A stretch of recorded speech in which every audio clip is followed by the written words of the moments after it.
Thanks very much for inviting me here.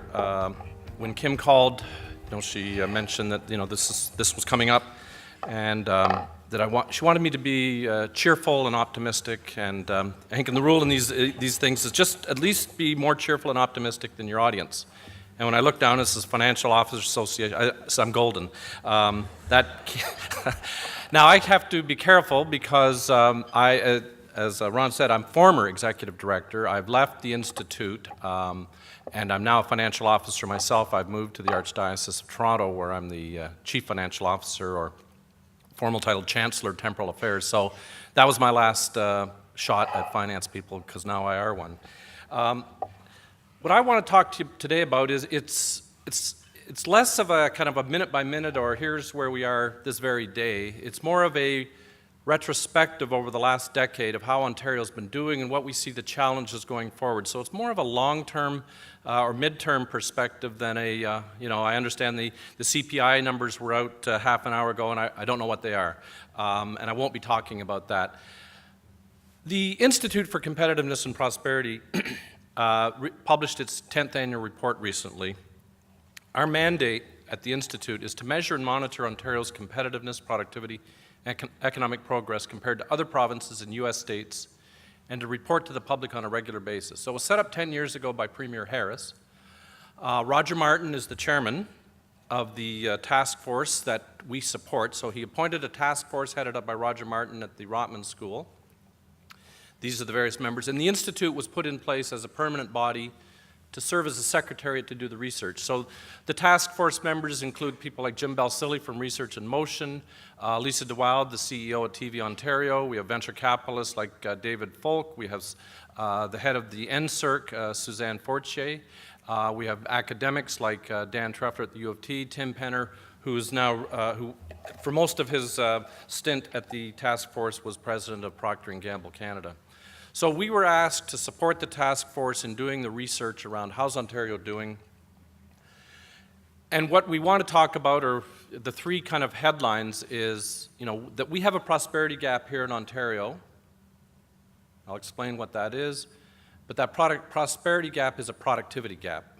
We don't need to be working harder and all that. We just got to be working smarter and more innovatively and more productively.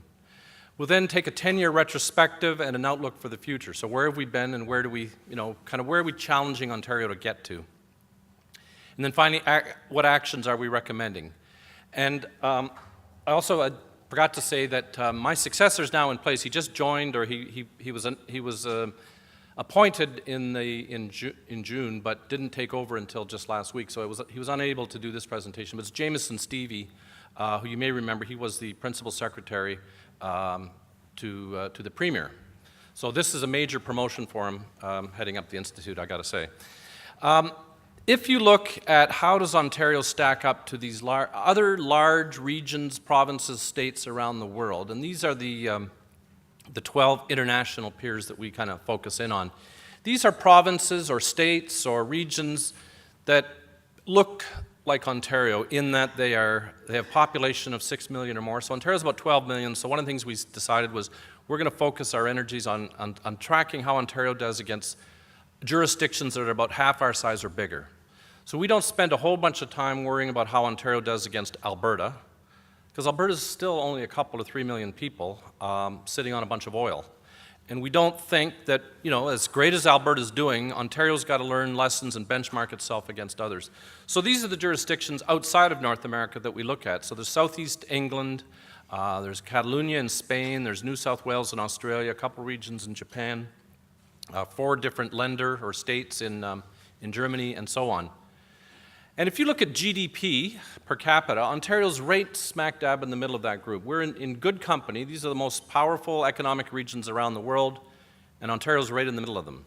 Now, just define a term or so here. GDP, gross domestic product.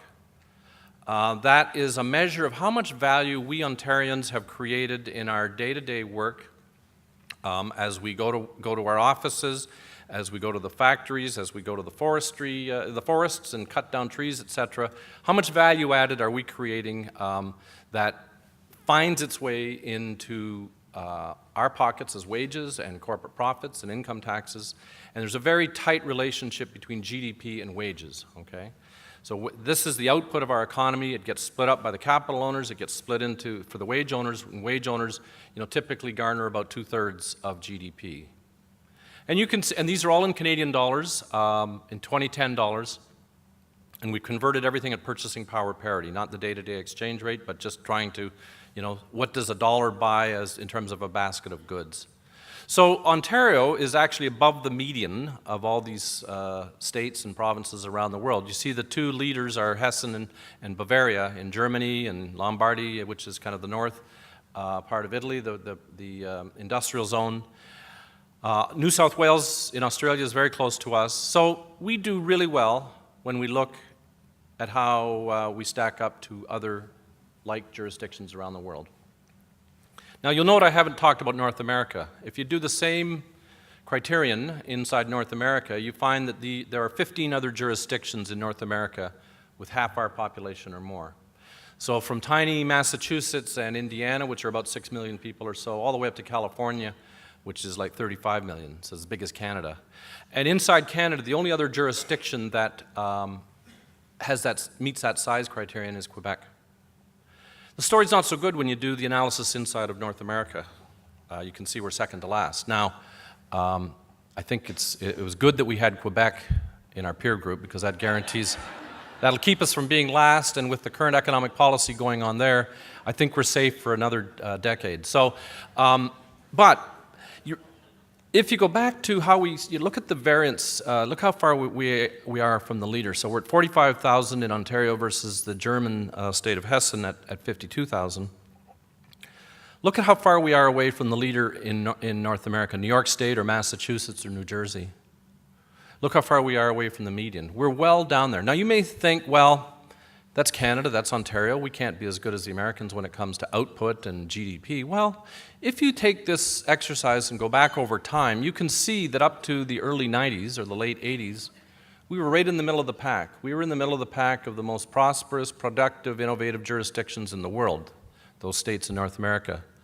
But through the 90s, the recession was really awful to Ontario, and it hurt us dramatically. So back in 85, we were 10th out of these jurisdictions. And through the 90s, we fell to 15th in 2000, and we've stayed at 15th since then. And that gap has gotten, it goes up a bit every year. I mean, it's pretty stable, but every year we just fall a little further behind these peers. Now, big deal. This is just some economic concept called GDP. Who cares? Well, GDP, as I said, translates into wages. And that gap versus the peer median, it translates to about $12,000 after tax per family of four. Okay, that's after tax. So $12,000 would, for anybody who has a mortgage, that's about the average mortgage that we pay, our average mortgage payments. If you're a renter, $12,000 more would well cover your rent payments. It would cover whatever, for those who send their kids to university or college. We're missing a lot of goods and services and opportunities to donate to charity by not reaching our full potential, because we think we should have the potential in Ontario to at least be at the median. I said this was after tax. There's about $70 billion of tax dollars that are not collected because we don't meet our potential at the federal, provincial, and municipal levels here in Ontario. And I'm sure you folks could find ways to spend it if you had it. But as tough as, your budget difficulties would be of a different kind, I think, if we were able to close our prosperity gap. It would be, what do we spend the money on? And as I say, I'm sure your political masters would certainly find a way to do that. Now, I will talk a bit about how Ontario is doing in Canada, and it's not so good. So most of our time at the Institute worries about how does Ontario do against these international peers, and not worrying so much about Canada because we're a unique province. But look at how Ontario's done inside Canada. Go back to 10 years, 2001. And we have three lines. So Ontario's right in the middle. Excuse me, this is GDP per capita. And we show the resource-based economies. These have more than 30% of their GDP coming out of resources. So it's Alberta, Saskatchewan, Newfoundland, and Labrador. BC, I would have thought would be up there, but actually BC's down with the other provinces. So we've always trailed. I mean, back in 01, we were $15,000 per capita behind, but now we're 19 or $18,900 per capita behind in GDP. So we've fallen behind them. But kind of more depressing is look at the other provinces, BC, Manitoba, Quebec, New Brunswick, Nova Scotia, PEI.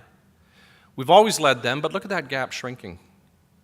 So Ontario we've been drifting, I think, is our problem. We've got great potential. We've got a great mix of industries. We've got a well-educated population, but we're just not realizing our full potential. I won't read through this in great detail, but from the report, when we look back over the 10 years across our prosperity gap I've talked about, we've fallen to 20th among the various international peers. We'd like to get to the median when you combine the Americans and the international peers. 4 things I want to talk about: work effort and productivity. What we've been doing over the past 10 years is working more, but not working smarter. Okay, so we have great work effort here in Ontario. We're not as productive and innovative as we could be. Our firms and our industries are not as productive and innovative as they could be.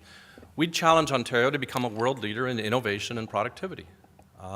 In terms of human capital, we've done pretty good in terms of more of our kids are going to university and getting university degrees, but they're kind of stopping at the bachelor's degree, not going on to the master's degree, which is another push to productivity and innovation. Our spending at the provincial and the municipal levels has been tilting away from education and towards healthcare, the 2 big gorillas in the provincial spending, and we have been favoring healthcare with a bit of a disadvantage to education. And that's, in some sense, we're consuming current prosperity and not investing in future prosperity. We'd argue, let's get more, tilt the balance in our public spending, and remember that we need to invest in education, and also let's get more of our kids going to post-secondary education and going further in post-secondary education. In investment, our businesses are laggards when it comes to investing in technology, when it comes to investing in R&D. We would urge businesses to invest more, to develop the strategies that require this investment. I think on the current strategies that our businesses follow now, they're probably investing adequately. So I don't think Mark Carney telling businesses to get rid of use their dead cash. I think there's a step before that, is come up with some creative and innovative strategies that require you to use to make investments. And then finally, in support and pressure, we'll talk a bit more about that, but we've done a very good job in terms of getting our tax system fixed up so that we do support investment. What we really need here in Canada, here in Ontario, is more pressure on our businesses to invest those dollars, to be more productive, to have better more investment in human capital. And the best way to get that increased pressure is through more trade. We're a small country with a small domestic market, and most firms don't have that many domestic competitors. We almost have to import our competition. So that's why we're big fans of the trade deals that are being negotiated now, and that there's even more big ones coming on the way. It'll make our businesses uncomfortable, and I think that's what we need to do. So let's just kind of break down prosperity into a couple of components. It's what we call work effort and productivity. So GDP per capita, and this is, I think, the only arithmetic you're going to have to do today, or at least in my presentation. If GDP per capita is GDP per population, it can break down into this identity. You have demographic profile, potential labor force over population. So what percentage of our population is of working age? So kind of the starting point for generating economic prosperity. How many of those potential labor force, how many of those people between 16 and 64 are actually working? How many hours are they working? Do we have a lot of part-timers in our workforce? Do we work the decent hours, or are we taking lots of vacation? We'll get into that. Those 3 things go together to say, how much work are we doing across our population? How many hours of work are we putting in to creating prosperity? But that's kind of an uninteresting thing. I mean, we'll look at it, but I don't think we're all here, I'm not here to harangue people to work more. It's on that far right. When the guy is operating the forklift, when someone is at his office, doing spreadsheets, how productive are they? How much value added are we creating? How much work effort, is translating into things that are of value to customers? And a lot of that is to do with what kind of business strategy are they carrying out? Are they working in a business that is trying to take over the world, or is just satisfied to be the leader in Peel Region? And so to the extent we've got, we express a lot of things per person and per hour worked, But in reality, it's to what extent do our businesses have strategies that get the most out of our workers? And so what the big story for Ontario is that we do pretty good on that work effort. So what this says, you don't have to read all the gory details. It shows per capita, per person in the population, how many hours worked went on in a given year. These are all be 10-year, this is a 20-year chart, but most of them will be just looking back 10 years. You can see that Ontario, the blue line, right now we're about tied with the Americans, and really that's the result of severe unemployment challenges in the U.S. Their work effort has fallen dramatically and has not recovered from the recession. That hours worked per capita in the U.S. is kind of like a frozen rope. Ontario has trailed the Americans through most of the 90s, and that was you look at our recession, the last decline that we had, this big decline here, that was our recession. We used to be close to the Americans, we've fallen back, but it's funny, over 20 years of ins and outs and ups and downs, we're about where we were 20 years ago in terms of matching the Americans in hours worked per capita. Productivity, so when someone's working, how much value added are they creating? And you can see that back in the early 80s we were reasonably close, but over the past years, over the past couple decades, we've been falling further and further behind. And you have this kind of interesting phenomenon right now. There we go. The American number is just through the roof. So what's going on in businesses, they're doing everything they can to invest in technology, to get more productivity, and the last thing they want to do is hire a worker. And there's all sorts of debates and fistfights between economists as to why that is, but what's going on in the U.S. I think is unsustainable in terms of their productivity growth. So if you want, just forget those previous 2 years. Just look at the gap that's opened up between us and the Americans. And the gap that I talked about earlier in terms of GDP per capita is all to do with productivity.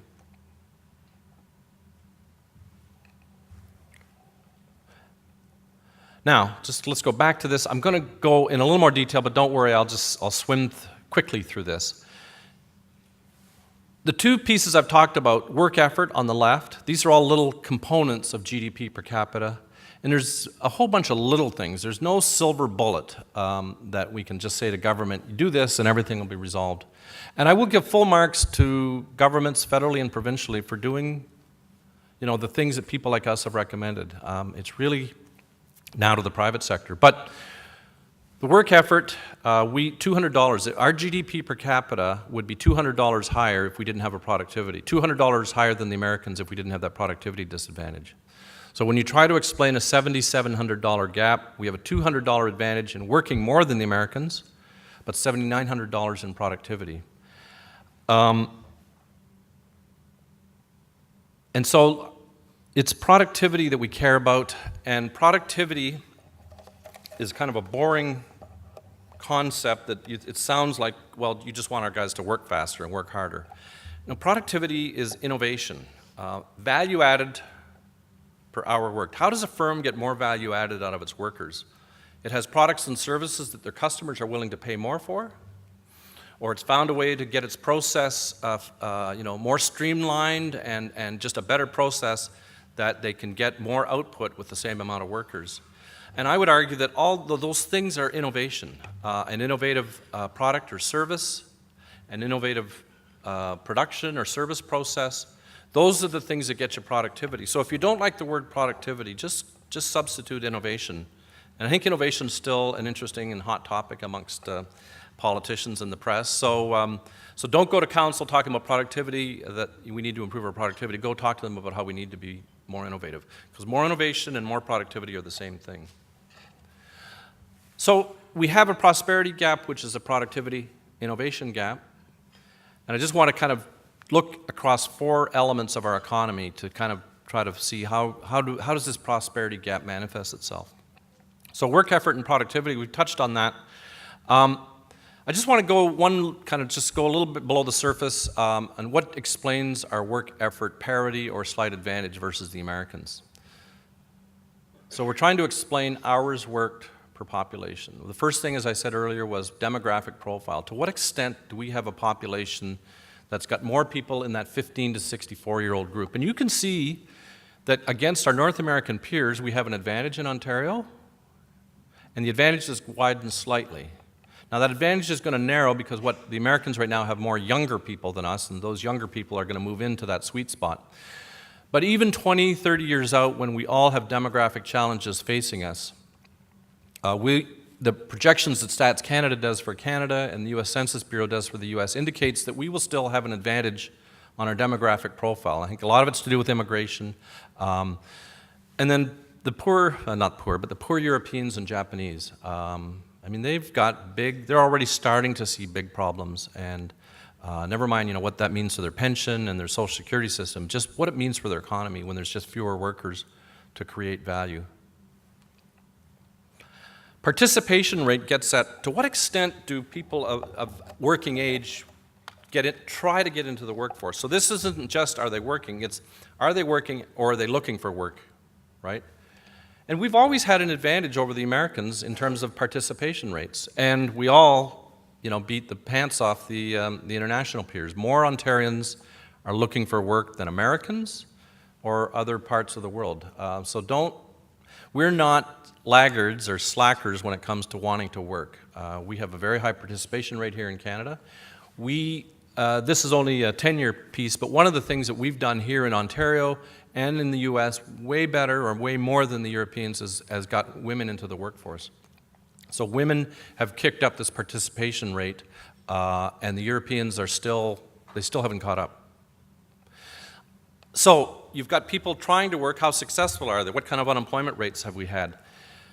And Ontario, the blue line, and we've typically had a higher unemployment rate versus our American counterparts. So if you just look, there's Ontario through the 2000s, and there's the peers, the international peers, North American peers.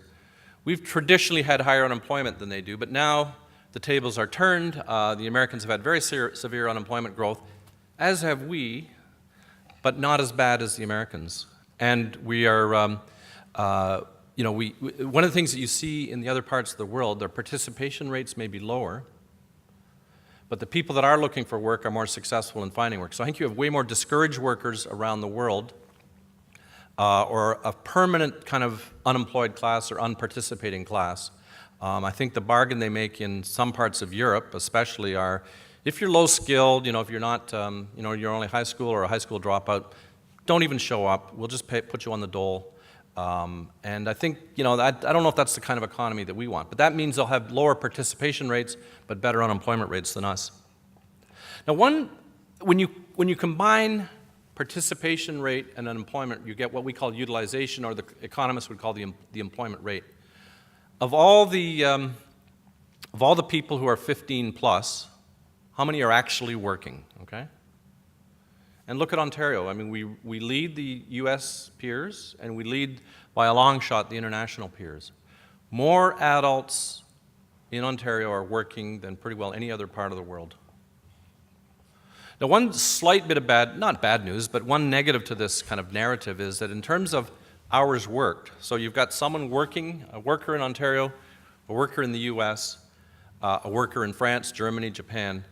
We work more, we have longer work weeks than the Europeans and other international, so the Ontario line is ahead of theirs, but we all are well behind the Americans. The Americans just put in more hours worked per worker than anybody else. And again, this is something that the economics profession still kind of scratches its head about. Why do they work more? Is it because they have lower tax rates on their hours, on their labor income? Is it something in their genes? Is it something that's just a more competitive environment that, if you're away from work for a long vacation, you could fall behind? I think there's a bit of a network effect. I mean, try to organize a meeting here in Ontario in the summer. It can't be done. So you might as well go up to the cottage yourself. But if everybody's here working, you'll be here working. So I think there's a whole bunch of reasons. One of the things that we do in Ontario is we take long vacations compared to the Americans. I think we looked at firms' employment policies. It'd be interesting to see, if your town or city compared to towns or cities in the U.S., what are your vacation policies? They're about the same. Americans just don't take their full vacation allotment. And what's it's interesting. I think it helps explain our productivity gap. The most productive citizens, as you get more productive and you earn more money, you take way more vacation.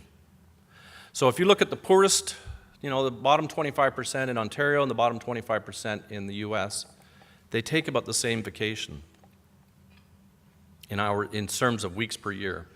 Go up the income ladder, and the Americans keep working. So someone at the 90th percentile in the US is working about the same number of hours as someone at the 20th percentile. But here in Ontario, our numbers go through the roof. When you get more income in Ontario, you take vacation. And it's arithmetic. I'm not going to harangue or blame or nag anybody, but it is one of the reasons why we have a productivity gap. Our most productive citizens, as they get productive, head up to Muskoka. I would much rather we kind of figure out a way to be more productive when we're working than try to worry about this problem. I said problem, this situation. We did a working paper on hours worked a few years ago. We got more hate mail than anything. We're not trying to tell people you got to work more. We're just pointing out this is one of the reasons why we have a prosperity gap versus the U.S. Now, productivity. So we've been having a decent story about how good workers we are. We work more hours than the Europeans, but look at productivity. This is so when we have an Ontarian working, how much value added is that firm or is that individual creating? We're laggards. And it's not just against the Americans. So if you've kind of tuned yourself out of this presentation because I keep comparing yourselves to the Americans and that you don't like that, okay, how about the Germans, the French, you name it, fill in the blanks. I think we're more productive than the Japanese, but we are productivity laggards here in Ontario and here in Canada. And we have been for a while. This isn't a new story. But the stakes are getting higher because you can only have so many people working, right? You can only have so many hours in a week. There are kind of physical limits to how many hours we can put into work. There's no limit to how productive we can be. We can just keep becoming more and more productive, and to the extent we want to have more money in our own pockets and more tax revenues coming into the coffers, we've got to work on this problem. Now, what drives this productivity gap, or what can we do? Well, one thing is human capital. So we've been nagging Ontario and Ontarians and Canada and Canadians about our educational attainment.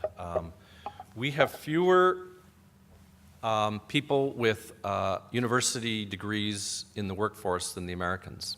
But we've had some good progress here. So just help you through this chart. The top two lines are just the total degrees awarded per capita, or per 1,000 people. So how many bachelor's degrees, master's degrees, or PhDs were awarded in a given year divided by the population. And you can see that we've caught up to the Americans.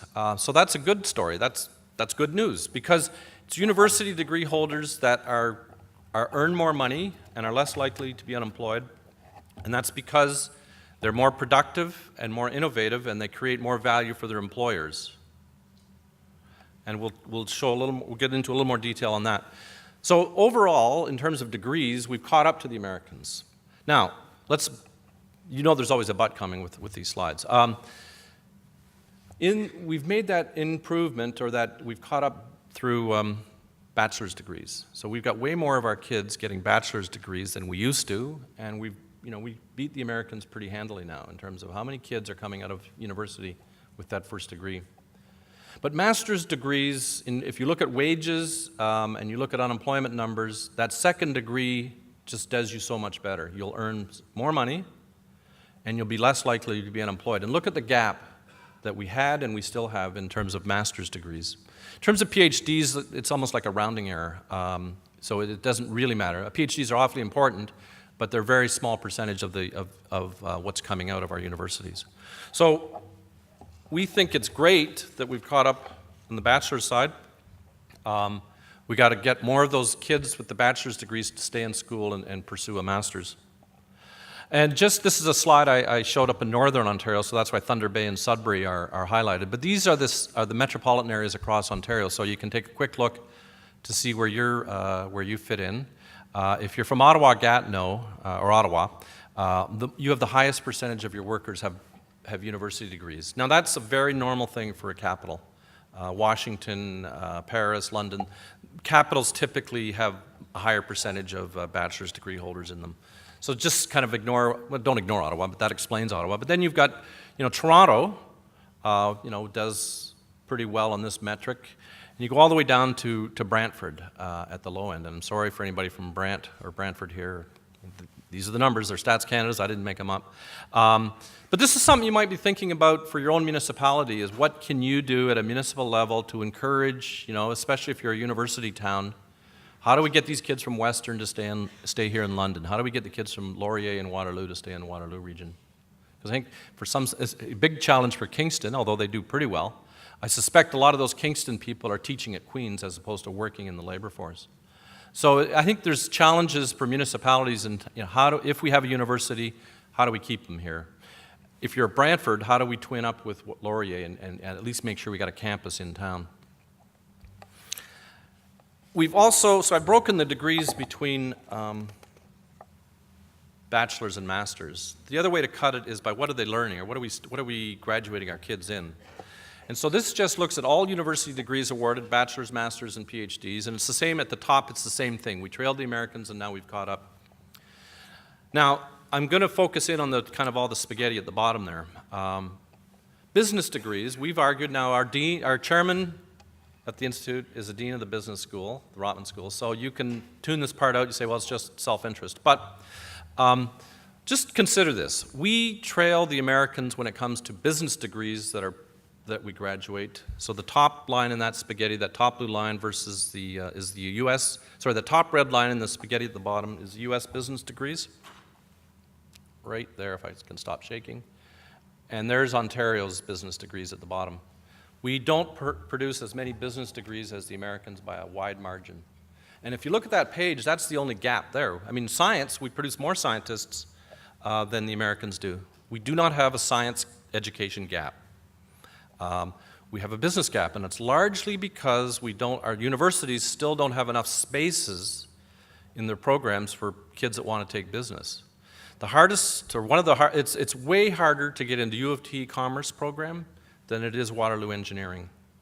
And any of you have had kids who try to get into, say, Queen's, Commerce, where you need 90% or 90+% to get in? That's crazy. It's not that it's that hard. It's not. It's that they don't have that many spaces, and so the only way they can, use this, assign the spaces is based on stupid averages. So what our university administrators need to, keep working at getting more and more business spaces, and our politicians needs to, fall out of love so much with science and technology, and start thinking about business skills. I think business skills are awfully important for productivity and innovation in a firm. We've done a great job in lowering the number of people who don't have a high school diploma. So on the left-hand side is what percentage of our population don't have a high school diploma. I mean, if you want to guarantee a life of poverty, of just hard luck in the workforce, just drop out of high school. That's really all you got to do, and that'll take care of itself. We used to trail the Americans in that, the percentage of kids with of our population rather, with a high school diploma, but now we've caught up. And we've caught up in all age groups, or all age groups have declined. There are fewer high school dropouts in our workforce than there were 10 years ago. And that's a good thing. Why is it a good thing? Well, here's the unemployment rates. People 25 plus, and look at less than high school, that green line at the top. In good times and in bad times, they are about 2 or 3 percentage points higher in their unemployment rates. And in bad times, they get screwed more than anybody. Look at how high their unemployment rate went up. High school, graduates only, the same pattern. Then look at bachelor's and advanced. They do go through those ups and downs, but nowhere near to the same extent as our high school dropouts. So at the individual level, if you want to be more productive, more innovative, earn more money, not be unemployed, you want more education. And you can multiply that times all the people to a provincial or a national economy. The more of our workforce, the more of our population that has, a high school diploma, a college diploma, a university degree, a graduate degree, the better it is for our economy. And there's probably no closer relationship to a personal success in your life, economic success, than education. I'm going to skip that. Stay on the education, then the harangue will be over soon, don't worry. Managers. Okay, we talked a little earlier about, we don't produce as many business degrees as our counterparts in the U.S.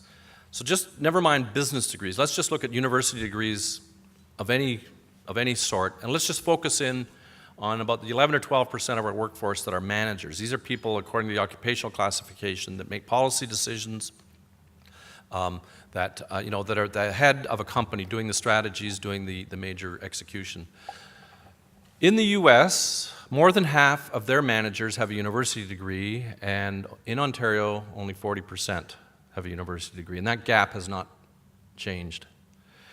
If you look at bachelor's degree only, we trail. If you look at master's or PhDs, we trail. Fewer of our managers have a university degree than managers in the U.S. And if the only thing you knew about our two economies, if the purple line, well, the purple line is the U.S., blue line's Ontario, if that's the only thing I told you about those two economies, I would think you'd have to conclude that you'd be betting on the U.S. economy. And as bad as things are, and a lot of it's in fiscal challenge, at the corporate level, their GDP per capita, their productivity has held in there. One thing I didn't mention at the outset, my numbers only go up to 2010, but if you look at the 2011 numbers, the gap still exists. So don't anybody take any comfort that we're not having as bad a recession or a downturn or slowdown as the Americans. We're doing way better in unemployment, but we're still unproductive compared to the Americans. So we don't have the same level of brain power, and education is not the only thing that drives brain power, but there's a relationship driving our businesses. Poverty hasn't done much, just the kind of the last piece in human capital, in terms of how well are we sharing all this great prosperity we've created. The poverty levels, and we've measured here for families and individuals, before tax and after tax. So that's what those four lines are.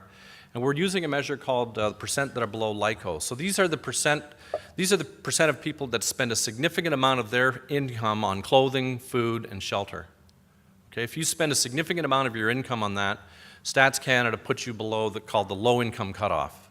And you can see that the numbers have moved here and there, but we have not had an explosion in poverty in Ontario. Investment. So, to what extent are we investing in assets that create productivity, that help us be innovative? This looks at Ontario, all three levels of government, and how much are we spending on healthcare, and how much are we spending on education. So this would include the school boards. Public spending, so it's not private tuition, it's just public expenditure. Look at the choice we've made here in Ontario, and the chart looks the same for Canada. We've decided that the scarce dollars that we've got, we're going to put in healthcare, and education we can slide by. I'll give full marks to the current provincial government for turning around the education numbers. So this is where the current government came in, and I'll also take some credit for pointing this out to them. So they're trying, but you can see the gap is actually widening. And if you think of the health line as consuming today's prosperity, and the solid line is investing for future prosperity, what are we doing? This is not an easy problem to solve. I mean, if I were to run for election and say, I'm going to cut healthcare spending and I'm going to pour it all into universities, I mean, give me a break. So this is what we want as voters, and the politicians are not dopes. Now, in the U.S., here's what's been going on there. They've been making, and this predates Obamacare, this goes up to 2008 or 2009 numbers in the U.S. But just one thing that the American prosperity advantage over us buys is that they don't have as hard a choice to make. I mean, it's coming to them now, but through the 90s and the 00s, the first decade of the century, governments in the U.S. were making the same kind of bet that we did, but they were spending more in both. More prosperity means that you have more money to spend on things like healthcare and education. And so we've been falling pretty dramatically. And if you go back to the early 90s, it's indistinguishable. Canada versus the U.S., healthcare versus education. This is a trend that's developed as we're aging, and so there's certainly certain demographics that are pushing this along, no doubt. But I think this is a trend that we would really, we'd like some smart minds to get their heads around and figure out how do we turn this. What about businesses? Businesses underinvest compared to their U.S. counterparts. So this is private sector investment in machinery, equipment, and software. Far left is how much do American firms invest in machinery and equipment, so trucks, cars, conveyor belts, plant machinery, and it's all per worker. So you can see that an American worker has more investment behind him or her than an Ontario worker, and that gap hasn't changed much. It's gotten a little worse. Information communications technology, we underinvest there. So every worker, so this is not kind of something that you workers, or the workers out there are all to blame.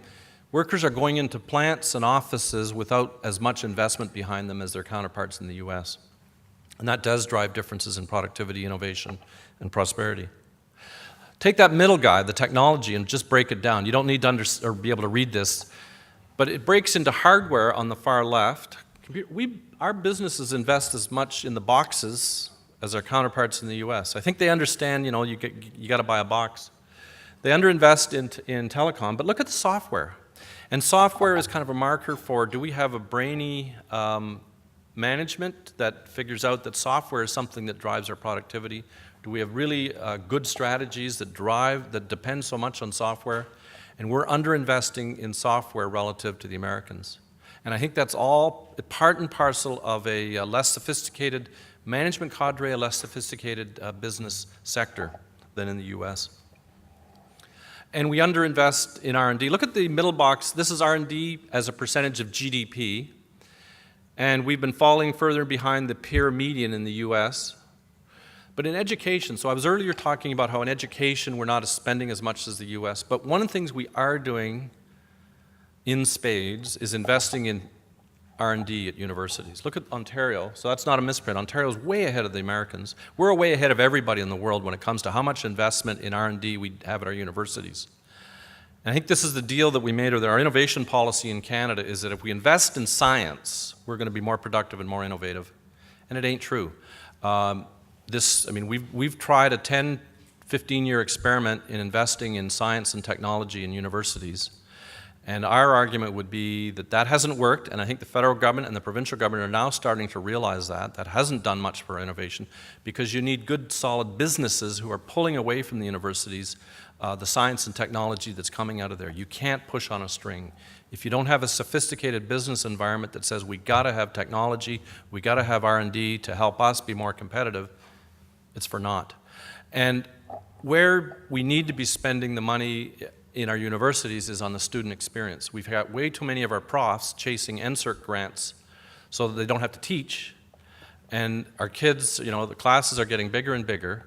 And I know, again, politically, who cares, right? I mean, they're just students. But if we want to improve the outcomes from our universities, I think we do need to be thinking about, are we spending it on research, or are we spending it on student experience? And then as a result, we lag in patents. These are US patents done by Ontario firms versus American firms. Now, some good news. We have improved dramatically on the tax front. We have reduced our marginal effective tax rates on capital investment. So this measures when a firm draws $1 out of its earnings or retained earnings, or borrows money and makes an investment in a plant or technology, how much are they going to pay on tax through the life of that asset? So they're going to pay income tax as they earn profits, they're going to pay sales taxes as they buy that investment, and in the past they were going to pay capital taxes once they bought the investment.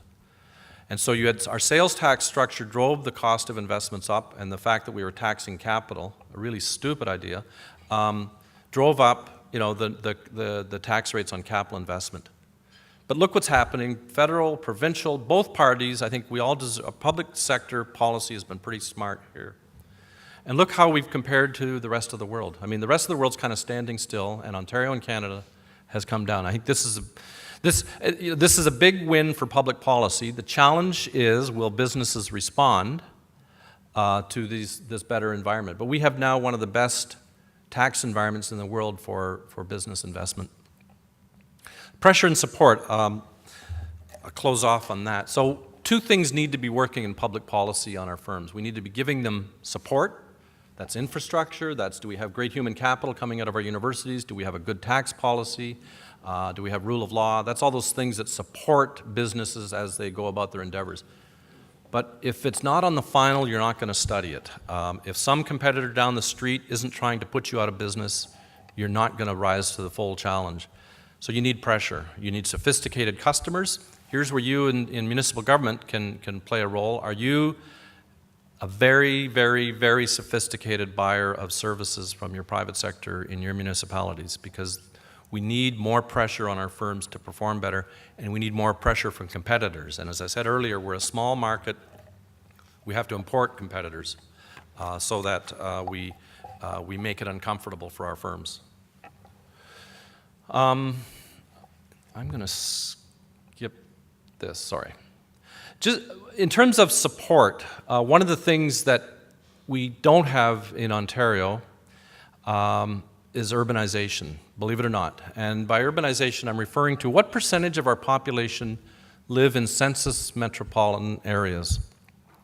So census metropolitan areas, like if in Toronto, just think of the, not just Metro, but all the way up to Lake Simcoe, all the way out to the Oakville border, including Mississauga and including not Oshawa, but Pickering, I think, is in Toronto in the CMA. I may be wrong on that. But these are the large metropolitan areas, and if you just look at what percentage of the population live in those large metropolitan areas, and here's where I'm probably losing my people in the people in the smaller municipalities. But a lot of small municipalities are in a metropolitan area. Wellesley, for example, is in the Waterloo metropolitan area. But what this chart shows you, I'm sure it's just obvious as you just glance at it, every state has a certain percent of its population in these metropolitan areas. All the way, Quebec is the least, and Massachusetts, almost 100% of Massachusetts population, even if it's in a small town, is in a metropolitan area. And there's Ontario back in 2001, and there we are in 2010. We're less urbanized than our counterparts in the US. More urbanization, more metropolitanization means more productivity. More people kind of clustered together in a city are going to bump into each other, be more competitive. There's ideas will spill over more easily. More educated people flock to the metropolitan areas. So to the extent that we haven't got the same degree of metropolitanization as our counterparts in the US, that's kind of an element of support for our business strategies that's hurting us. We have no policy recommendation on this, so we're not advocating a forced march to cities, but it's just trying to explain, why we are less productive, less innovative. And there's a whole bunch of little things like this that account for it. Our venture capital, which is a driver of productivity and innovation. So on the left-hand chart, what it shows is if you want to compare to California and Massachusetts, the green line there, Ontario's terrible, right? And this is what most people do. But I think California and Massachusetts are like a perfect storm for venture capital. Very sophisticated set of universities, very sophisticated set of financiers. But if you compare Ontario to just the median of all those states, we're not so bad when it comes to how much venture capital per GDP is out there. Where we really, but public policy is focused in on the quantity of venture capital. We need more venture capital, more. So that's why we have labor-sponsored funds. Fantastic tax treatments to encourage, small investors like us to put money into venture capital. The problem is quality, though. It's not quantity. And look at the returns on the right-hand side. We've always trailed the Americans. You can go back to the kind of the dot-com boom in the early 2000s when everybody was making money. But even then, we were well behind the Americans. We've been below water through much of the 2000s. So this has been a lousy place for venture capital investments. And the answer isn't to plow more money into venture capital. The answer is to plow less, or to make it less tax advantageous, fewer public dollars going into venture capital, and seeing what we can do to help the private sector invest more in venture capital. I mentioned that trade deals are important because trade adds the pressure to our firms to do better. And I think there's mostly good news on this front. Over the past 10 years, we negotiated a bunch of trade deals, but they're mostly tiny deals. So we've, pat ourselves in the back. We've done a trade deal with Costa Rica, which accounts for less than 0.1% of our two-way trade. We've done Peru. We did a free trade association. It's not the big one that we're discussing now. So we've done a lot of small deals. We're really thrilled about the EU. That's, look at EU. That's the third line from the bottom. It's pending. Third line from the top of that piece. This is the one that's being negotiated now. And that's about 10% of our trade. And so to the extent we can liberalize trade in with these larger partners, that's great. Since this was published, Harper's announced, we're going to be we're more serious about having it negotiated with China, with India, with Brazil. I think what we need to be doing is just being the leading country when it comes to freer trade. We need to be negotiating trade deals with everybody that walks. And they need to be quick deals. We shouldn't be getting into these 5-year protracted negotiations. Because what trade does is it's good for our own firms in that it gives them a bigger market. That's the argument you always hear. But the argument that's not so pronounced is that it forces our firms to be better because now they're facing truly world-class competition. And Canadian firms will rise to the challenge. So, what have we recommended? In terms of work effort and productivity, we're encouraging Ontario politicians, public sector, to talk more about this issue, that Ontarians should get determined that we want to be a productivity and innovation leader in Ontario. In human capital, we need to continue in making our investments. We need to keep lowering marginal tax rates for lower income Ontarians. I didn't touch on that, but the people who pay the highest marginal effective tax rate are people who are kind of working their way from $15,000 to $20,000 annually. They lose benefits, they start to pay taxes. We need to figure out how to improve that. And we should consider wage insurance for older displaced workers. A chart I skipped over is if you're 50 or 45 plus and you lose your job, chances of you finding a job that pays as well as it pays now are infinitesimal. And one thing we ought to consider is a thing called wage insurance. So if you lose your job, the EI scheme will make up half the gap in what you take a new job and you earn less. EI will make up half the gap for a couple of years. So you're earning $40,000 or $50,000. You take on a job that only pays $40,000. Out of EI, you'll get $5,000 a year for a couple of years, and you can pay that out of your premiums.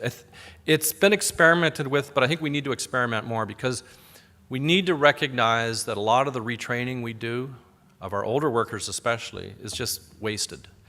We have not quite figured out how to make training work. And we love it, a politician will stand up and it's, oh yeah, well let's retrain them. Well, let's see some results. The retraining just doesn't work. So we need to do better at retraining, but we also need to recognize that workers might be better off just getting into the workforce and training on the job than going off and polishing up their resumes and improving their keyboarding skills. In investment, businesses need to step up in R&D and in ICT. We need, as good a job as we've done on tax policy, we need to do better. We need to get ahead of the rest of the world in innovative tax policies. And consider a carbon tax. Now I don't know if that's really dead. I mean, if we really want to get carbon emissions down, there's nothing better than taxing them. That's the best way to get carbon emissions down is to increase the price. It's economics 100. And I think we, through the, Dion kind of mishandled it, and we had been pushing the provincial government to adopt a value-added tax instead of the provincial sales tax, and we thought we were just hitting our heads against the wall. Well, the Institute will keep hitting its head on the wall on a carbon tax. Support and pressure, balance our public innovation strategies. So instead of having this love affair with science and technology, and science and technology is really, really, really important, but so is business skills to work in collaboration with science and technologies and technologists. Continue expanding free trade. How do we improve venture capital structures? We have some ideas in our report on how to come at venture capital better. Review policies and programs on incentives to attract businesses to Ontario. We did a detailed study of mega attractions that the province of Ontario has done to attract businesses to the province and states in the U.S., and most of them don't work. They don't achieve their goals. If they do achieve their goals, that's at a ridiculous cost. It's like $75,000 per new job that you create. And in times of trying to get back to fiscal sanity, this is a great place to start, and I think its municipalities ought to consider it too. Keep the friendly pressure on our U.S. neighbors to resist protectionist impulses. Now, specifically at municipalities, going through those same 4 categories, work effort and productivity. Now this, with a bunch of politicians, I get laughed out of the room, but make sure you're spending as much of your policy focus and agenda time on encouraging innovation. It's not just about more jobs. I know that sounds terrible, it sounds naive, but if we improve our unemployment rate by a couple or 3 percentage points, that isn't going to do as much to our GDP if we closed half of the gap in productivity and innovation with our U.S. counterparts. So I'm sure your anxiety over the unemployment rates for your town and your city are, right up there. But start thinking about how innovative are the firms in our municipality, how productive are they, and don't go screaming when they lay off people because they brought in a new machine or because they made a bigger facility that requires fewer workers. You need productivity and innovation. And they don't work against each other. More productive cities, more productive provinces pay higher wages and employ more workers. Human capital, you need to consider, how do we strengthen the relationship we've got with our local university, our local colleges, making sure that, that they know that you're around, that you know what their needs are. I think there's a lot of situations in Ontario where you've got the university kind of down the road, and I don't know what they do there, and whenever we need money, we might go ask them or ask some of their profs. But you really ought to be thinking about your local university and colleges as partners in the scene. I mentioned earlier about a lot of retraining, just doesn't work. If you're doing retraining initiatives in your municipality, you should ask some tough questions. You're finance guys, so you are the hard-hearted guys. You should be asking questions. Does all this investment have any result? Are we helping our workers through all the retraining that we're doing? You're going to find typically the answers aren't so good. In terms of investment, can you engage your local businesses in the need to invest in R&D and ICT? And I think this isn't just a matter of preaching to your businesses, but I think you ought to be model citizens. Are you investing as municipalities in the most advanced software especially, as you can to get your job done? And are you leading by example? And if you look at this, I'll come back to the free trade. Well, just make sure you're advocating for free trade. I don't think it was terribly helpful when the municipal, AMO was it, wanted to have all these protectionist measures against the U.S. because they were coming up with their Made in America policy. In some cases, let's just turn the other cheek. Well, I can say that now I'm the Archdiocese, but free trade is better for us even if the Americans are being stupid, okay? And so you ought to resist the impulses to, just put up the barriers. Can you look for local outsourcing opportunities that can benefit your local businesses, right? Do you have to do everything yourself in-house? And that kind of ties into, local businesses investing in R&D and ICT. Are there things that the up-and-coming firms in your municipality could do for you on an outsourcing basis?